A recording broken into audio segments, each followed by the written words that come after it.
fabulous that this whole wetland will be created. One of the most important jobs is to share the importance of conservation in these park areas. This fall, we have over 40,000 people taking part in cleanups.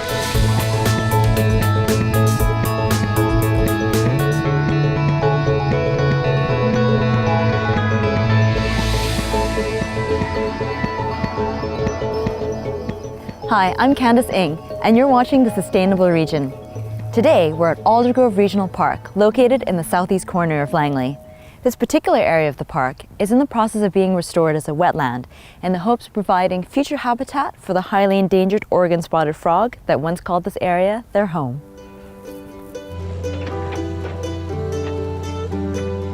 It looks like a mess. But believe it or not, this is anything but. Yeah, can we give them some nice shallow little steps? It's a purpose-built landscape, meticulously designed by Monica Pearson. Yes, it does look like a bit of a mess right now, and every wetland project and construction project looks like an absolute mess in the making. We are creating a lot of diversity, a little bit of chaos out there in order to provide opportunities for plant species and for animal species.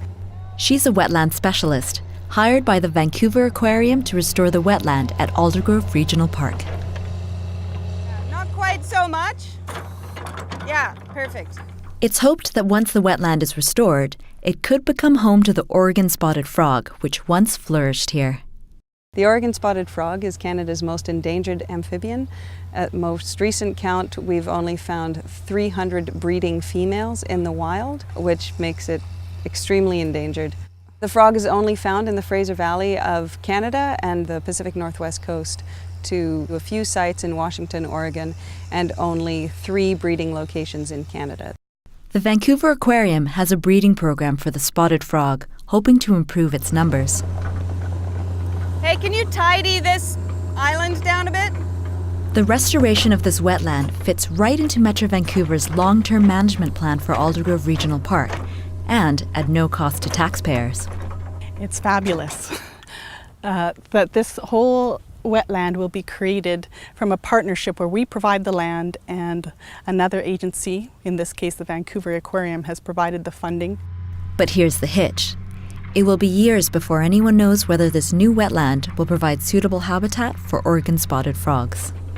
We're creating this habitat for Oregon spotted frogs, but it is possible that we're not going to succeed in creating the appropriate habitat for the species. We will be monitoring the final product for at least 5 years before we introduce Oregon spotted frogs into the site.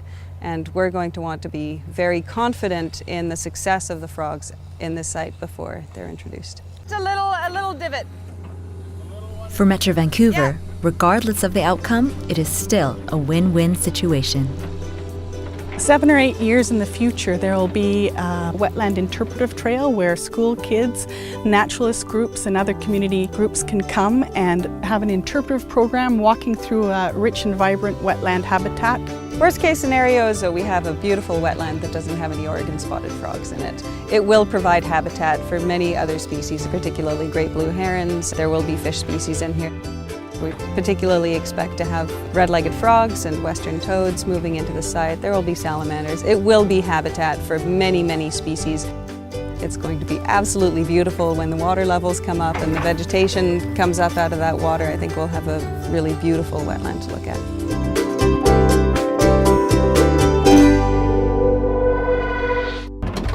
Daily life can be the same old, but it doesn't have to be. This wildlife tree behind us? Discoveries are nearby, in the park programs of Metro Vancouver Regional Parks. Informative, inspiring, rewarding. Dozens of park programs are scheduled all year in Metro Vancouver's 21 regional parks. Go to www.metrovancouver.org to find a regional park program near you.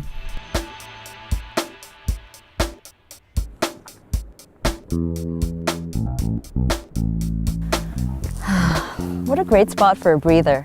Benches like this can be purchased and installed in our regional parks in memory of a loved one, or in the case of one recently donated bench, to honor the life of a park volunteer. It's a familiar scene every Saturday morning at Camosun Bog in Pacific Spirit Regional Park. A group of volunteers who call themselves the Crazy Boggers are hard at work in their continuing mission to restore the bog. But on this particular Saturday, there's something different. A memorial bench is being installed to commemorate the life of Dennis Underhill, one of the original Crazy Boggers. You now have moved more this way.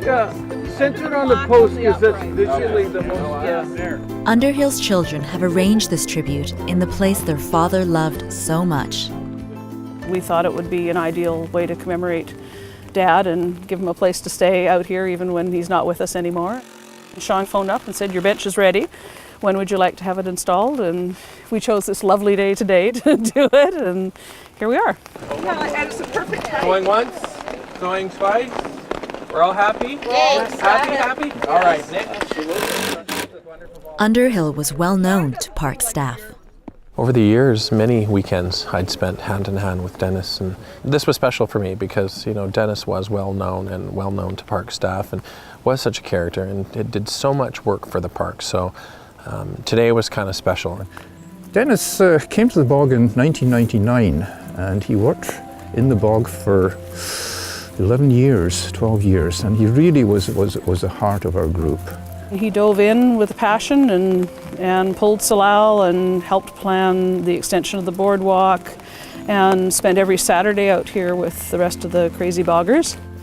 Dennis knew the bog from back in the 30s, I guess, because he grew up in the area, and so he could tell us what the bog was like in the old days, really before much damage had been done to it. So he could guide us as to what it should look like after the restoration. Underhill's Bogger colleagues have come up with a memorial of their own. So this is officially a gift from the Camosun Bog group. Dennis's real passion working in the bog was taking out stumps. He just loved taking out stumps. He'd use all sorts of mechanical arrangement, come-alongs and lever arms, and he just loved doing that, and more telling people what to do. So we selected a stump in the bog, just ready for removal, and we put up a lever arm there, and we put the sign up saying, "A stump for Dennis." Underhill's bench is the last one the boardwalk can accommodate, but the Boggers hope that other volunteers can also be recognized. One of the things that we would like to have is an area where people that have contributed to Camosun Bog can be recognized. And Dennis's family have very generously said that we could put our signs recognizing people. There's space on the fence and whatnot that plaques for other volunteers can be put in the future if there's not space for benches for them, and they should have their place too. There's always been a demand for benches, and it is growing. And so at this point right now, it is under review to try and formalize it somewhat more and match the supply and demand. If you're interested in purchasing and donating a commemorative bench in a regional park, you can find the information you need on the Metro Vancouver website.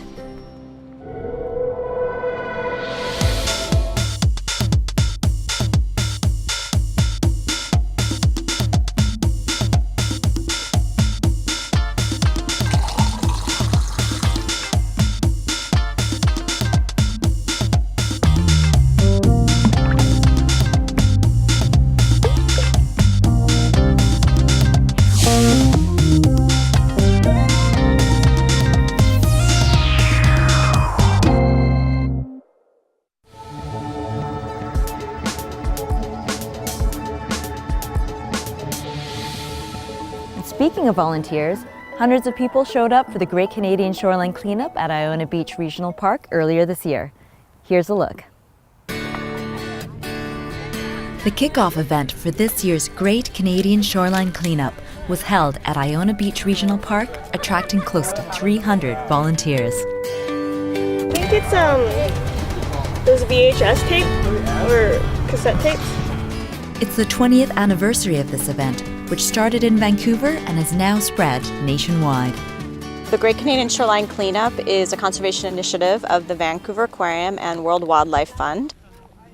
And what we do is we engage Canadians all across the country to get out during the third week in September and clean up their local shoreline. Plastic pieces again? This year we have over 40,000 people this fall taking part in cleanups, and over our 20-year history we've had over 300,000 people participate in the Great Canadian Shoreline Cleanup. The event attracts a huge variety of people. Everyone from families with kids to people who work at the airport or at Loblaws Superstore, companies that are both involved in the event as sponsors. This is a way of engaging our community, contributing to the community, and helping the people of YVR have a place to come out and volunteer and clean up our beaches. Dirty dish rag of some sort? I don't know. We hear a lot about environmental issues on the news, and it's often, I think, people are left with a feeling of, I don't really know what to do about it. But the Great Canadian Shoreline Cleanup gives them something tangible they can do. They can come out, volunteer their morning or their afternoon, pick up litter off of the shoreline, and they really have made a difference, and I think they just leave with that feeling. I feel good because I help the environment clean, and also the other endangered species, we can help them, to live well also. So we need to help each and everyone to protect our environment also. Yeah. At Iona Beach, the vast majority of shoreline garbage is styrofoam, likely related to maritime activities. But that's not usually the case. Every year we come up with what we call our Dirty Dozen list, and that's the top 12 most common items collected on shorelines. And we see the same trends every year. It's things like cigarette butts, plastic bags, food wrappers, beverage bottles, food containers. And what this tells us is that the majority of shoreline litter actually comes from recreational activities. Cigarette butts are always at the top of that list. Most people think that they're biodegradable, and I think that's why people still feel it's okay to throw them down. But filter is actually made of plastic, and this year we're actually partnering with TerraCycle, which is a group that recycles the unrecyclable, and we're sending them our cigarette butts and they're turning them into plastic pallets. BC's Minister of the Environment is on hand with a simple message. The cleanup is great, but we need to prevent this from happening in the first place and have people thinking about every time they toss something away, every time they litter, it has an impact on our waterways and our oceans, and they have the power to stop it. By the end of the day, volunteers had collected almost 500 kilos of waste from the Iona Beach shoreline. And that's just one of more than 600 beaches registered for this year's shoreline cleanup.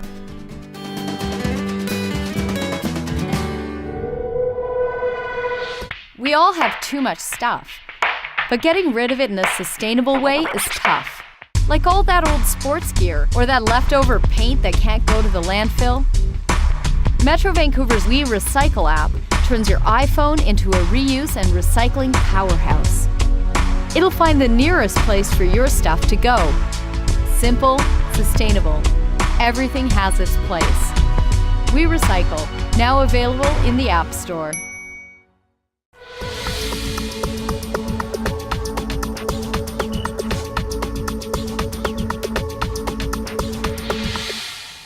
The Shoreline Cleanup is one of hundreds of programs where you'll encounter park interpreters interacting with the public and answering questions. But have you ever wondered just what exactly is a park interpreter and what value do they bring to our park experiences? We recently spent some time exploring the world of a park interpreter. Do you want to try holding a live crab? Yeah! There's nothing to be nervous about. Nothing here can hurt you. Metro Vancouver's regional parks are more than just lovely places. They also contribute to the health of the region by conserving its natural assets and at the same time promoting a healthy society.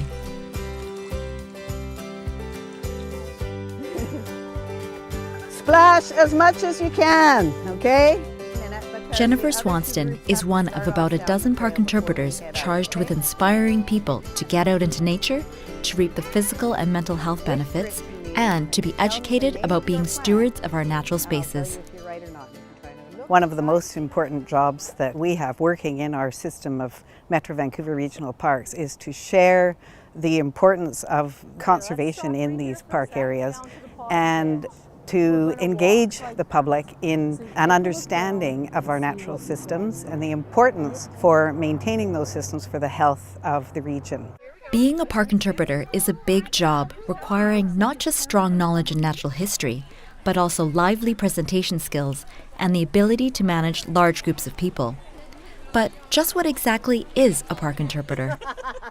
I think that term interpreter may throw people off because they think of people who interpret from one language to another. But I feel that that is exactly what we do. We interpret the language of nature for people who may not understand how the natural world is interconnected. I promise, if we see a bear here, it won't be doing this, okay? They don't wait in the bushes going, or anything like Children that. are a key audience, and that makes preparing for school programs an important aspect of a park interpreter's job. Is this net supposed to be with Yes, this station. Once we know the age of the children and the theme that they're exploring, we can determine what activities will be suitable for that age range and engaging and fun for the kids.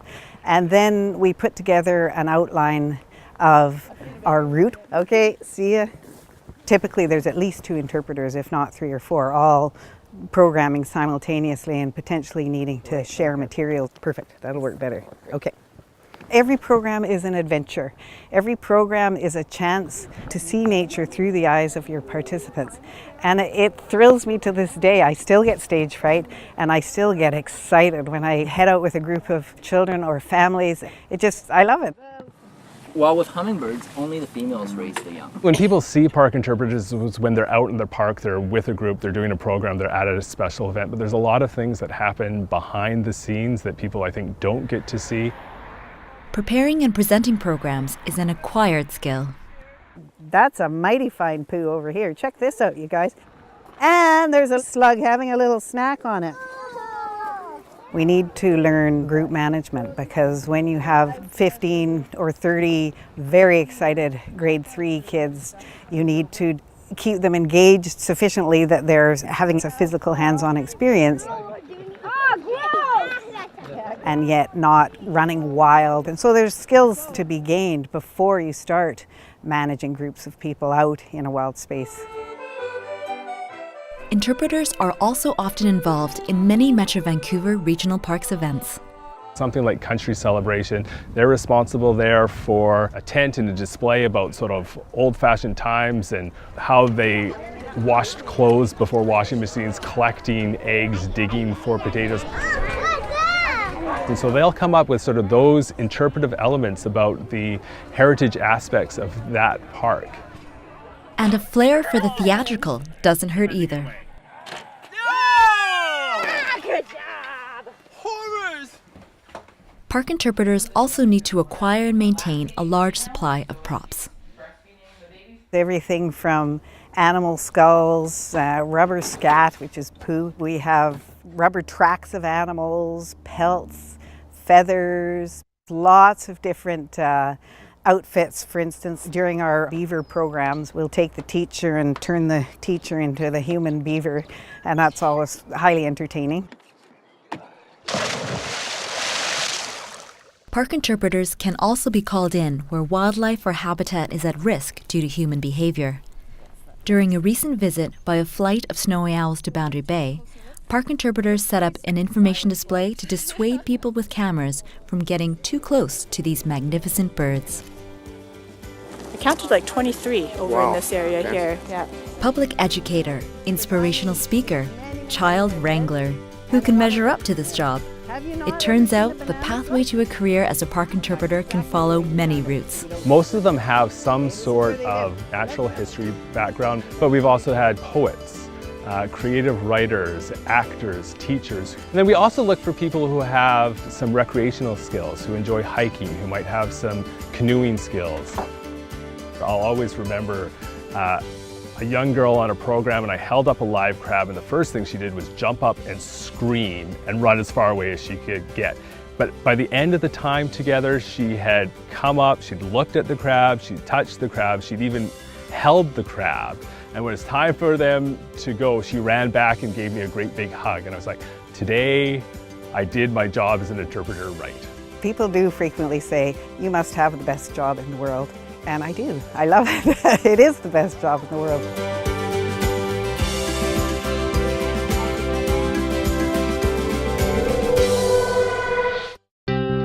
Metro Vancouver's award-winning video series highlights topics you may not consider when you think about living in our region. How do you bore a water tunnel under Grouse Mountain? Why is eating fiber linked to generating electricity? Can you use light to disinfect drinking water? Plus, you'll never guess what we found in your garbage. Clean air, safe drinking water, waste reduction, and more. Get behind the scenes for the major projects, cutting-edge science, and innovative solutions that sustain our livable region.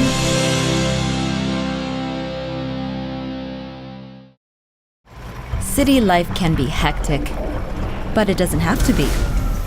An escape is nearby in Metro Vancouver Regional Parks. Peaceful, relaxing, restorative. With 21 regional parks in Metro Vancouver, there's a place in nature for you. Go to www.metrovancouver.org to find a regional park program near you.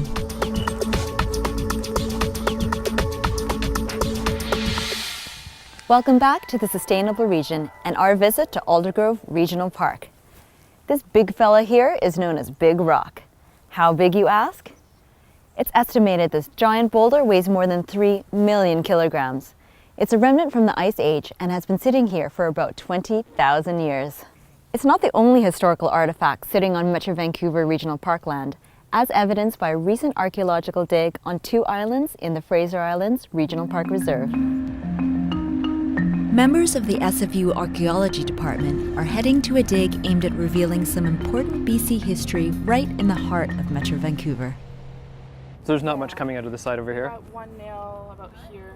Archaeology students are excavating the site of a late 19th century salmon cannery, a Japanese fishing village, and bunkhouses providing shelter for Chinese cannery workers. We're hoping to excavate the remains of at least one of the bunkhouse areas associated with the cannery and collect as much data on the everyday lives of the cannery occupants as we can. Looks like it's time to take that bottle out of the ground. The excavations themselves have been challenging in that we've encountered a lot of very wet sediment, and so the first few weeks was slogging through a lot of mud and trying to actually make sense of the archaeological deposits despite the fact that it was very mucky. It's a challenging project, but it shines a light on some little-known history. A schooner called the Suan Maru carried 83 Japanese settlers to Victoria. They were denied residence, but then offered a chance to stay if they moved to an island in the Fraser River supplying salmon to the new Ewan cannery.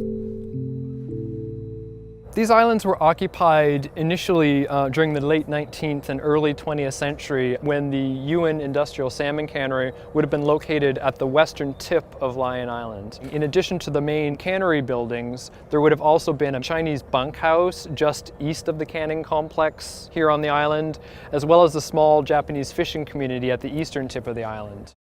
The dig reveals the history of everyday life in minute fragments. I think it's one of those ones that says Easy Seal on it. You know, like those mason jars, those canning jars where they put jam and preserves and stuff in it. I think that may be what that is. We probably found hundreds of individual objects. Most of it's broken, and one of the tasks when we get back to SFU will be to try and create complete vessels from all of the broken bits that we found. We found bits of bottle glass fragments, metal fragments, ceramic fragments.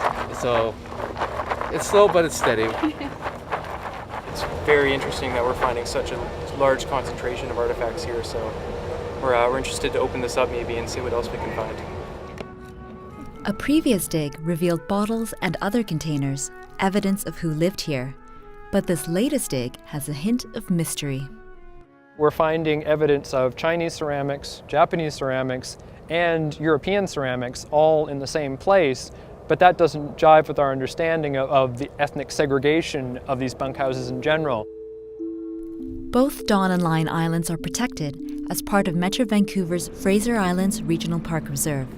Chances are, no member of the public will ever be allowed to visit here.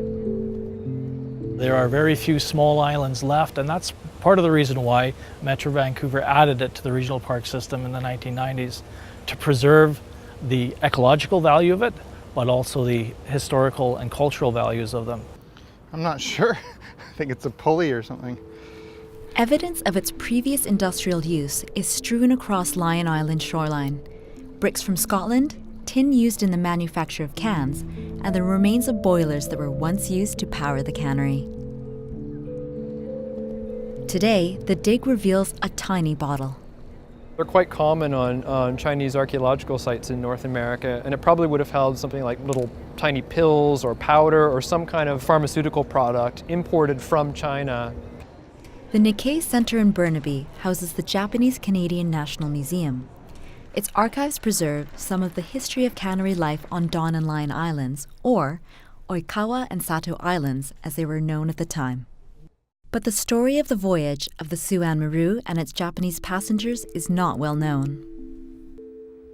To me, it was an eye-opener to think that there was a sailing ship that came from Japan with this boatload of people.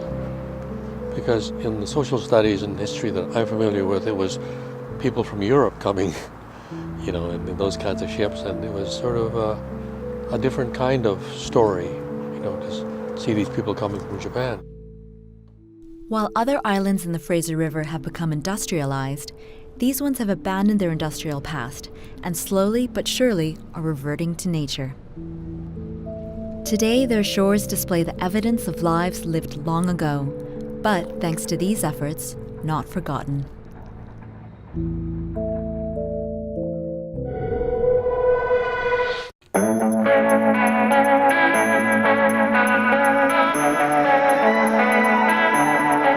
Well, that's all we have time for in this episode. We hope you enjoyed your visit to Aldergrove Regional Park. I highly recommend you check it out in person. You can watch and share our stories online anytime at metrovancouver.org/videos. For the Sustainable Region, I'm Candace Ng. Thanks for watching, and I'll see you next time.